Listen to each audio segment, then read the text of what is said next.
Ça, c'est Serge. Sortir du bras de fer et présenter leur projet, les zadistes vont finalement peut-être éviter de se confronter au nouvel ultimatum du gouvernement. Le Premier ministre leur laisse jusqu'à lundi soir pour déclarer en préfecture leur projet d'activité sur la ZAD. Pour la première fois, ils ont déposé des projets nominatifs. Ce pas-là a été fait. Maintenant, il y a un travail d'examen approfondi qui va être fait. Si vous voulez, je me suis dit qu'ils auraient pu faire ça bien avant. Mais ils l'ont fait. Et ils ont fait un travail considérable puisqu'ils nous ont présenté des tableaux, des noms, des projets.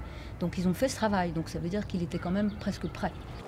Des signes de bonne volonté, c'est ce qui était attendu. La préfète estime les avoir obtenus, ce que confirment d'ailleurs certains porte-parole des habitants de la ZAD.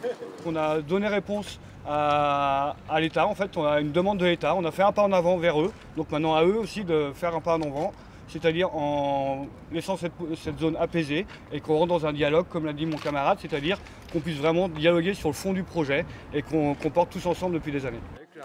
Et pas question pour autant d'abandonner l'idée d'une gestion collective de la vie sur la ZAD, sous forme associative notamment, mais avec des personnes officiellement déclarées.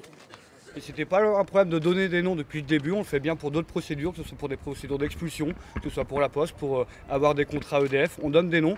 C'était le côté collectif qu'on veut défendre, et sur l'usage des terres, c'est ce qu'on va continuer à défendre, que ce soit collectivement qu'on gère ce territoire.